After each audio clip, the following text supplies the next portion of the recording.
Mae'n bregethu heno ar fater sydd wedi bod ar fy meddwl i ers chydig o ddyddiau, os nad wythnosau. Mater sydd yn bwysig ac yn amlwg iawn yn y Beibl. Mater oedd yn bwysig iawn i'n tadau ysbrydol. Ond mater sydd yn cael ei esgeiluso a'i anwybyddu yn y dyddiau hyn. A nid yn unig tu fas i'r eglwys, fel byddwch chi'n disgwyl, ond ysawaith tu fewn i'r eglwys hefyd. A'r mater yw ofn yr arglwydd. Ofn yr arglwydd. Neu ofn Duw, the fear of the Lord. A ni'n dod at yr mater yma heno, oherwydd fel wedi dweud, mae wedi bod ar fy nghalon i edrych fy hun, i mewn i'r mater, a hefyd i bregethu ar y mater. Ond hefyd, heb i fi drefnu y peth, mae yna ddilyniant wedi bod yn yr hyn i wedi bod yn edrych gyda'n gilydd yma dros yr wythnosau diwetha.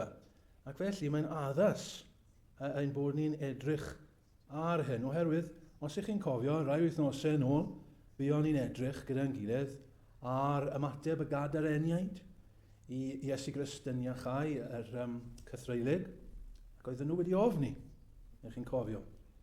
A wedyn, ychydig wythnosau ar ôl ni, buon ni'n edrych ar Felix, oedd yn gwrando ar Paul yn pregethu, ac mae Luc yn dweud wrthyn ni, fe a ddychrynnodd, fe gafodd e ofon. Ac wedyn wythnos diwetha, fe fuon ni'n edrych gyda'n gilydd ar yr hanes hyfryd yna am Elisais y proffwyd, a'r gwas oedd gydag e. Ac oedd e'n ofni yn y sefyllfa yna. Roedden nhw'n ofni, y tri yw'r dwy wedi enwi, yn ofni, ac roedd ei ofn nhw'n ddiffygiol. Roedd ei ofn nhw heb fod yn iach. Ond dyn ni moyn edrych ar ofn sydd yn iach. Heno. Ofn yr arglwydd. Nawr, does dim un testyn gen i heno, chi sylwi, wi ddim wedi rhoi testyn mas. Yn hytrach, rydw i'n mynd i rhoi nifer o destunau ni, dyfynnu llawer o adnodau i chi. Nawr, wrth wneud hynny, rydw i'n ymwybodol i fod yn gallu fod yn dreth. Mae'n gallu fod yn anodd i chi rando pan mae hynny'n digwydd. Ond gobeithio na fydd. Dyna'n ngobeithio, dyna'n ngweddi heno. Fe fydd yn neges didactic. Does dim un stori neu hanesyn i ni edrych arno fe gyda'n gilydd heno, a wedyn cymryd allan y gwirioneddau a'i cymwyso nhw i ni. Ond gobeithio, serch hynny, y bydd y neges yn ddealladwy, bydd yn afailgar, bydd yn ymarferol, yn heriol, ond gobeithio bydd yn gymorth i ni hefyd. Fi'n ymwybodol wrth dod at y mater yma. Mae yn destun mawr iawn. Falle di chi ddim yn ymwybodol o hynny eto, ond mae yn destun mawr iawn. Ac mae'n destun mor fawr, wedyn, bos fi gallu gwneud cyfiawnder mewn un pregeth. Byddai'n ni'n hawdd iawn yn gallu gwneud cyfres ar y mater yma. Ac os rhan o'na, i'n meddwl, falle nawn ni gyfres. Falle nawn ni rhywbryd yn y dyfodol. Dwi ddim yn gwybod. Weithiau mae'n dda i'r afi. Cymryd amser i fynd dros pethau. Egluro yn dda. Edrych ar beth mae'r Beibl yn dysgu. Ond heno ni ddim yn ei wneud hynny. Heno i jyst yn mynd i rhoi crynodeb. Summary. Uwcholwg. Overview. O'r mater pwysig yma. Mae tri pheth gen i. Tri phen, falle 4. Dibynnu'r amser. Pen cyntaf. Un. Problemau a protestiadau. Problems and protests. Ofn yr arglwydd, the fear of the Lord. Mae'r termau i ddechrau yn ddiarth i ni, yn dyn nhw. Falle, wrth i chi glywed yr ymadrodd, mae'n enyn yno chi rhyw ansicrwydd, rhyw amheuaeth, rhyw anesmwythra efallai, drwgdybiaeth hyd yn oed. Mae'n swnio, yn dydi, mae'r term yn swnio i ni fel rhywbeth o'r oes a fi. Ni jyst yn meddwl falle am y term, a God-fearing man. Wel, does neb yn dweud y dyddi yma. Oes e? Chi dim ond yn clywed amdano os chi'n darllen hanes. Neu yn edrych ar hen ffilm neu rhywbeth. Mae'n swnio fel rhywbeth sydd yn dod o'r 19 ganrif, neu'r ail ganrif ar 15. Neu hyd yn oed yn bellach na yna, rhywbeth o'r oesoedd ganol. I ofni Duw. Ni'n gallu dychmygu yn rwydd iawn hyn o lleisiau yn dweud fel hyn. Wel, ydy hyn yn rhywbeth ni moyn? Ydyn ni moyn crefydd fel hyn sydd yn ofni'r arglwydd? Ydyn ni moyn Cristnogaeth sydd yn ofni'r arglwydd? Ni wedi symud ymlaen, does bosib, o hyn. Falle mae'n swnio'n iawn yn yr Hen Testament. Tân a mwg a brwmstan. A ni'n meddwl am y mynydd a'r bobl yn ofni.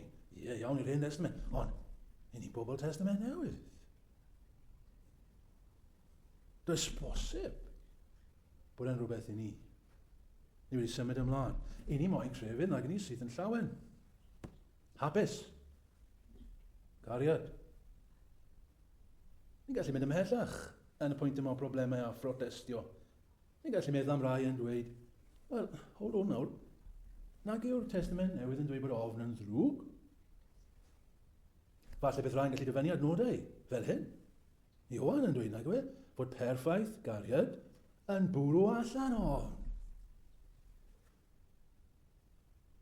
Nag yw Paul yn dweud wrth Timotheus, ni roddes Duw i ni, Cristnogion, ysbryd ofn,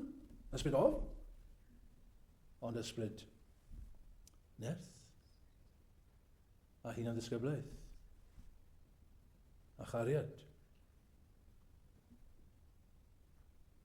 Ac nag i ni wedi dweud, wythnos betha, bod y Beibl yn gorchymyn ni, tro ar ôl tro, nac ofna, nac ofna, nac ofna. Problemau a phrotestiadau. Bydd yr ateb? Mae'r ateb yn syml, i ni. Mae yna ofni, ac mae yna ofni. Mae yna wahanol fathau o ofn i gael. Mae'r un gair yn gallu cael gwahanol ystyr, neu o leia gwahanol pwyslais, different shades of meaning, fyddwn ni'n dweud.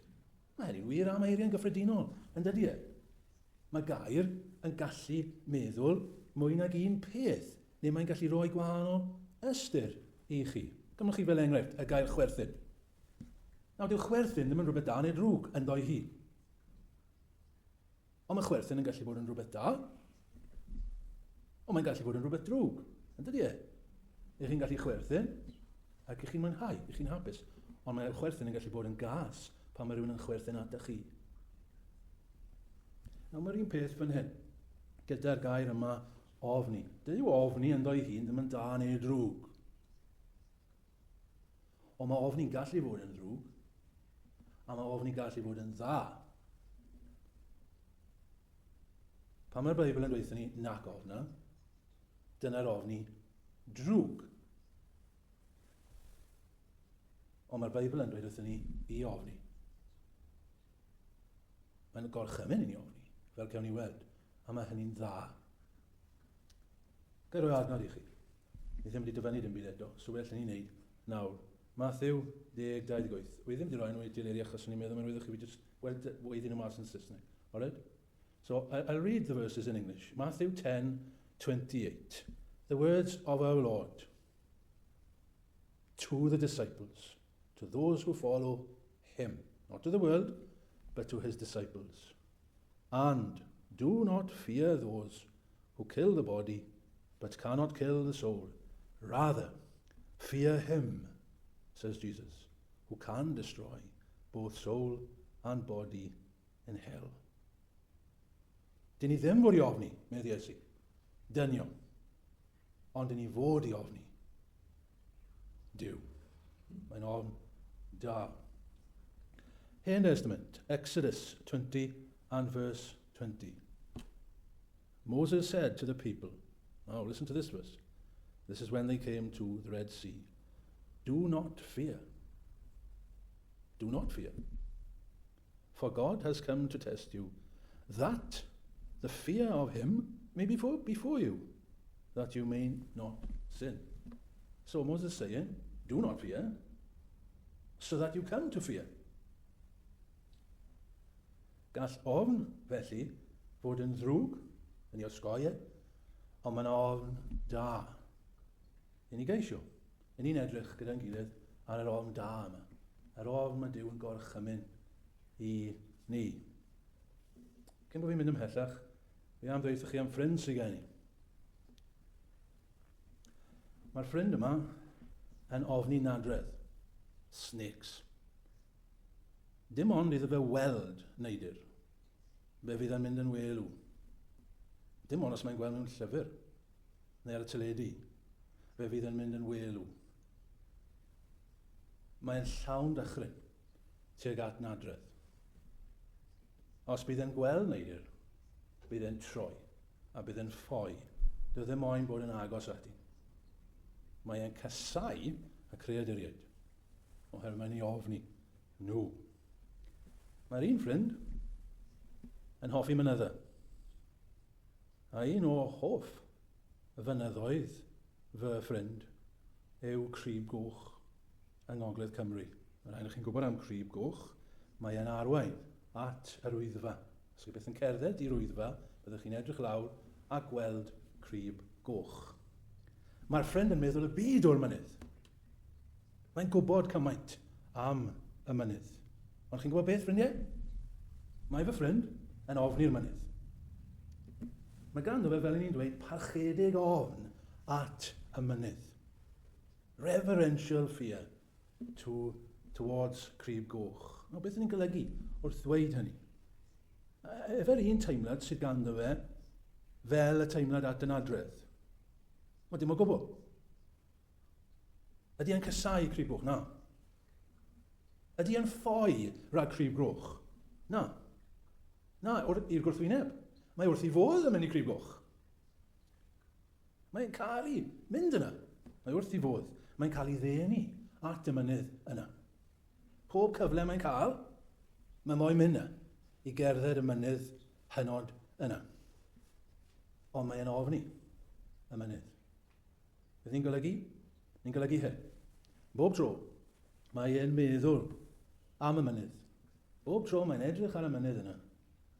Mae'n cael ei lenwi, chi'n gweld, gyda mawredd, cymaint o fawredd y lle a'r mynydd yna, a hyfrydwch y lle.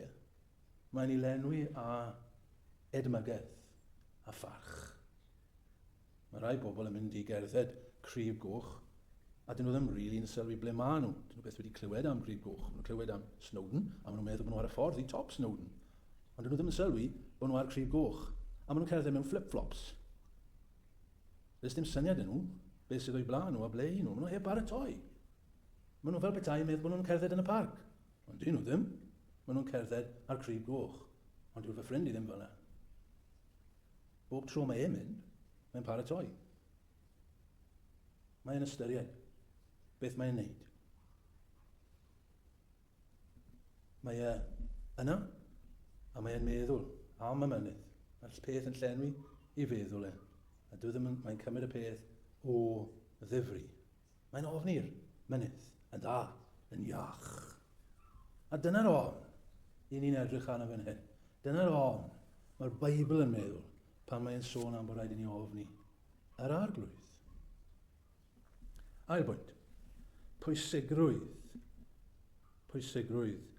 ofni yr arglwydd. Gobeithio allai cyfleu hwn i chi ffrindiau heno, os dim byd arall. Mae'r Beibl o'r dechrau i'r diwedd. yn pwysleisio. Y dylem ni ofni'r arglwydd. Nid ofni nadredd, ond ofni crib goch. Dyle hynny fod gyda ni. Ofni sydd yn ein denu ni, nid ofn sydd yn ein gyrru ni ffwrdd. Ofn o anrydeddu ac edmygu, fel mae fy ffrind i'n edrych ar y mynydd. Hen Testament newydd i gyd yn pwysleisio. Pa mor bwysig yw ofni yr arglwydd. Ffrindiau, allan ni gadw chi mae trwy nos gyda'r adnodau, oedd rhaid i fi ddewis. A fel fi'n dweud, dim moyn diflasu chi, ond fi moyn i chi cael syniad o pa mor bwysig. Dyna'r teitl, pwysigrwydd ofni yr arglwydd. Just sample i chi. Darllenson ni diarhebion. Wel, os darllenwch chi diarhebion, bydd e'n fater amlwg yna. Proverbs 1, verse 7, the fear of the Lord is the beginning of knowledge. We want knowledge. We want wisdom. According to the Bible, how do we get knowledge and how do we become more wise? We don't want just knowledge. We want to be wise people. We want to be wise Christians. How can we? The fear of the Lord is the beginning of wisdom and knowledge. Mae'n mor bwysig. A hynny, chi'n cofio llyfr y Pregethwr. The book of Ecclesiastes is the same. As Solomon searches, tries different things, and they all fail. And he comes to his conclusion. This is the conclusion. To fear God.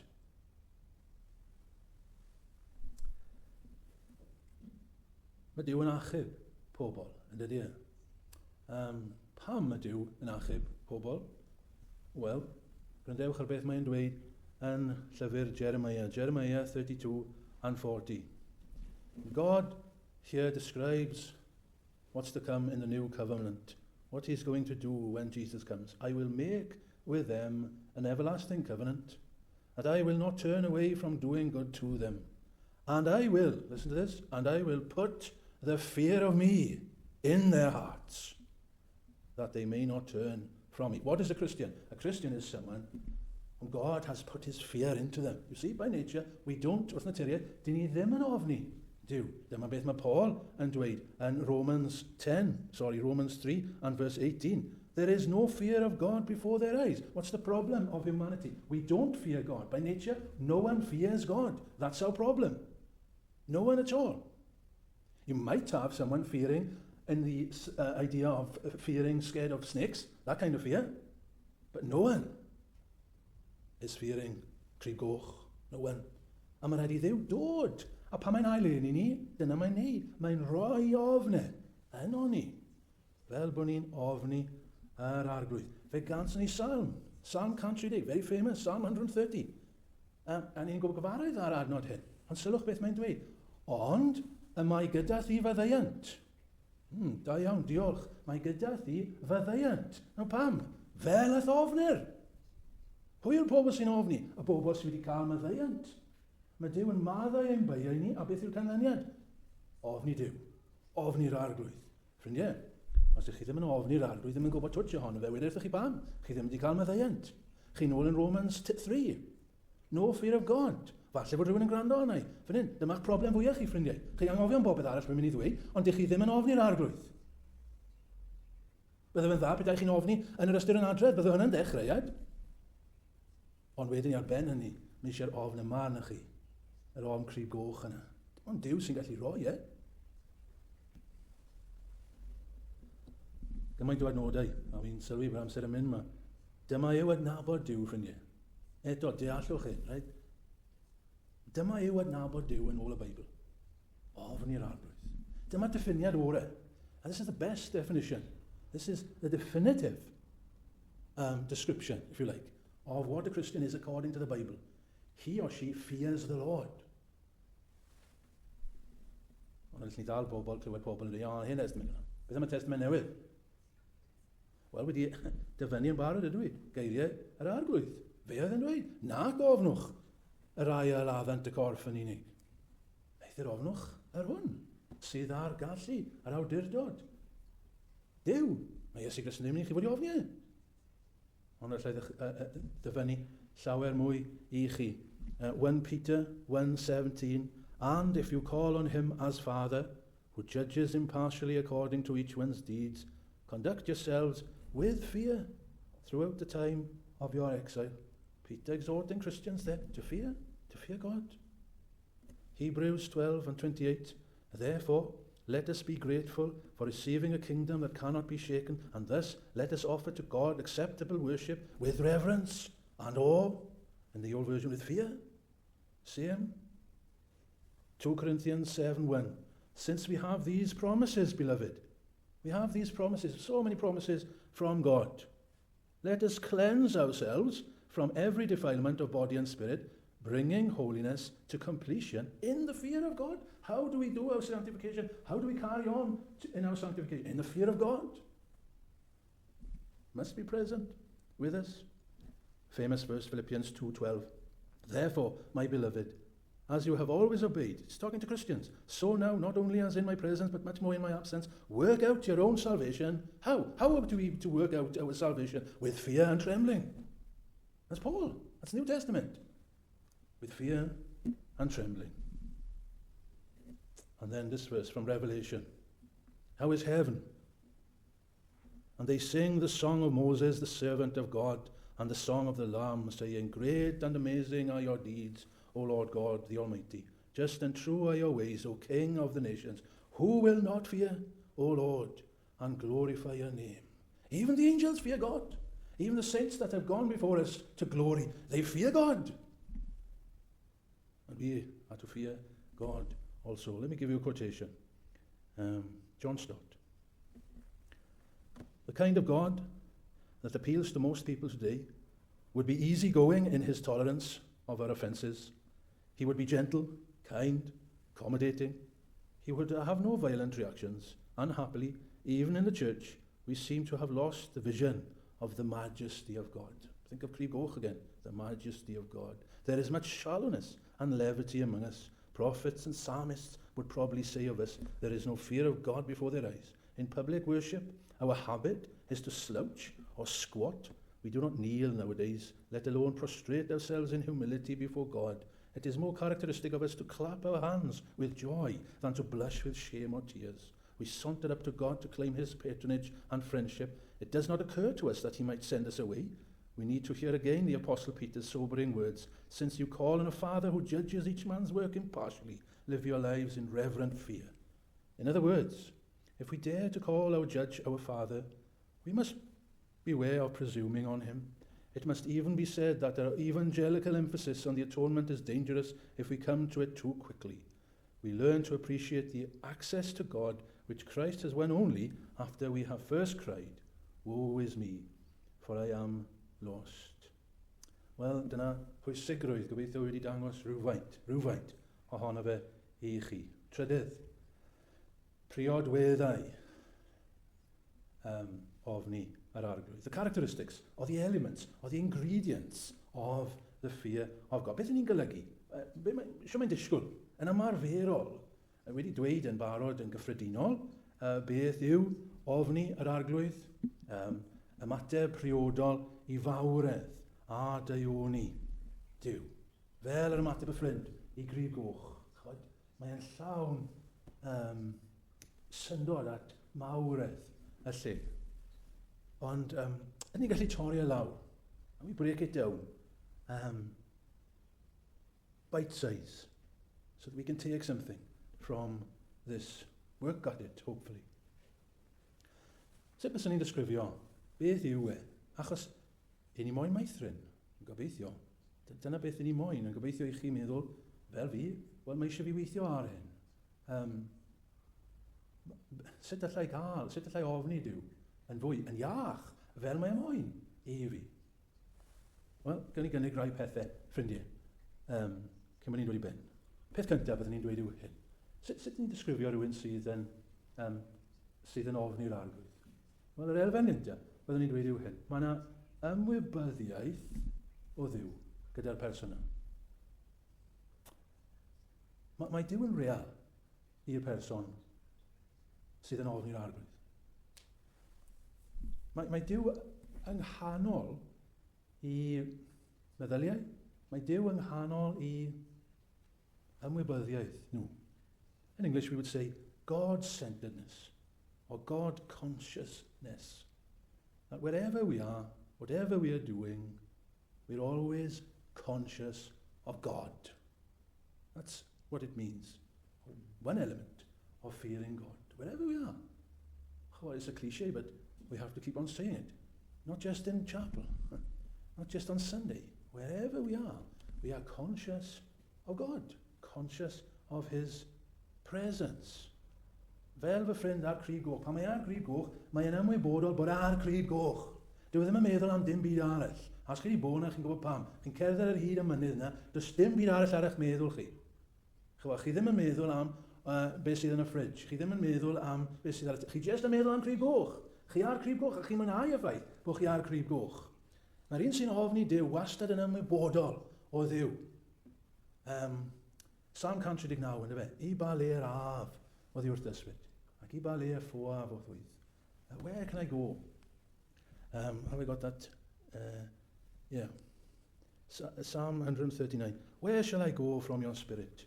Or where shall I flee from your presence?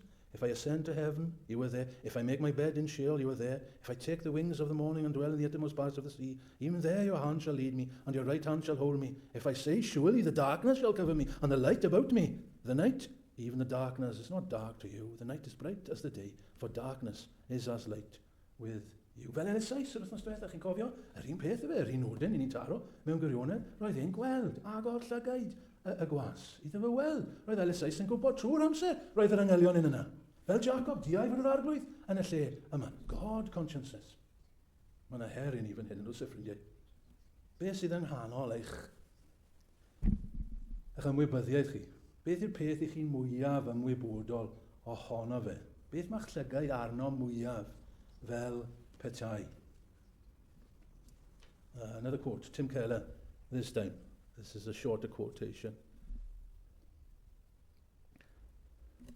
He says, there are then only two ways of thinking about life. You can let the Lord be your fear, your life center, or something else will be. Either God's word will be the unquestioned arbiter of truth, or something else will serve that function. Public opinion, your own feelings, or human scientific reasoning. Either God and your relationship with him will be the thing you esteem most, and every single other thing will be evaluated in light of that, or your relationship to some other thing, such as money, will define reality. Mae yna wir fyna, yn os y ffrind, mae her i fi hefyd. Beth yw'r peth mwyaf pwysig yn ein bywyd ni? Beth yw'r peth real? Beth yw'r peth mwyaf real yn ein bywyd? Beth yw'r peth mwyaf canolig? Gall fod, chi'n meddwl, beth mae pobl yn meddwl amdano chi? Na'r peth mwyaf pwysig i chi. Beth mae pobl yn meddwl amdano i? Mae Beibl yn dweud, the fear of man is a snare. Mae'n trap i ni. Os ni'n just yn meddwl beth mae pobl yn mynd i feddwl, beth mae pobl yn mynd i fod feddwl, ni'n mynd i ofni. A mae'n ofn drwg, ofn adredd yw hynny. Ofni ffitio mewn, ofni upsetio pobl. Chybod chi, mae'n bosib bod chi just yn nice trwy'r amser, achos chi just yn poeni beth mae pobl yn mynd i feddwl amdano chi. Tra bod Iesu Grist yn dweud, peidiwch â ofni pobl a dynion, ofnwch Dduw.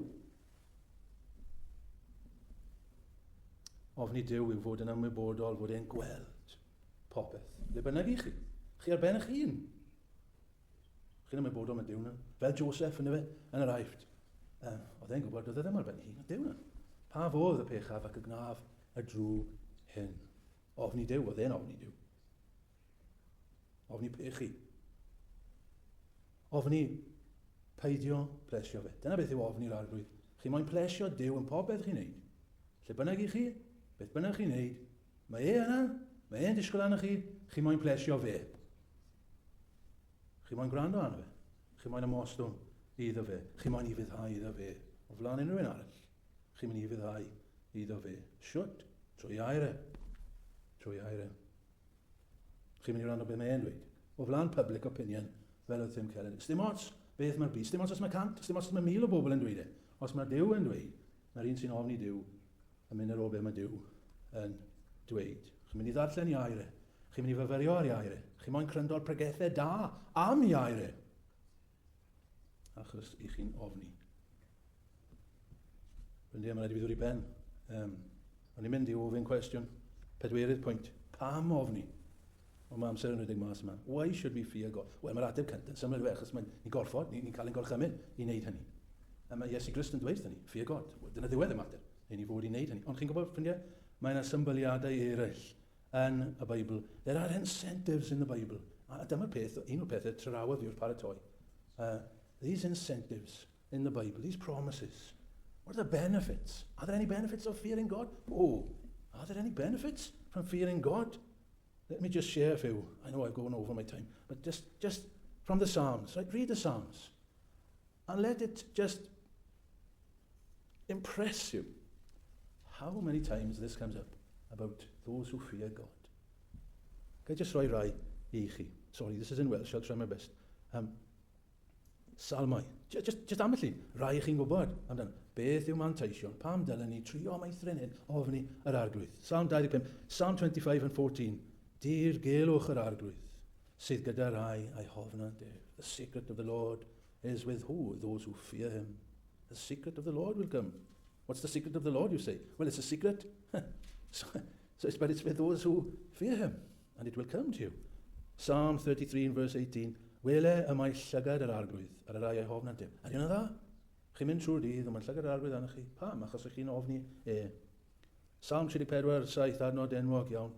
Angel yr arglwydd a gastella, o amgylch y rai a'i hofnant ef. The angel of the Lord will come around those who fear him. See it again, fear him. This is the blessing, part of the blessing. 34:9. Ofnwch yr arglwydd ei saint ef, canes nid oes eisiau ar y rai a'i hofnant ef. Meddylwch am hynny, dim eisiau arnyn nhw. Psalm 85 and verse 9. Diai fod ei iechyd ef yn agos I rai a'i hofnant. Psalm 103. Canis cyfywch ag yw y nefoedd yw chlawedd ei ar agorodd ei drigaredd ef. Ar bwy?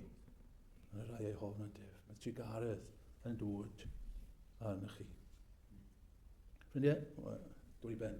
Beth sy'n angen arno ni? Beth sy'n angen arno ni? Mae lot o bethau sydd angen arno ni siwr o fod. Ond dyma un beth sydd angen arno ni. What do we need? We need to fear the Lord more. Do you agree?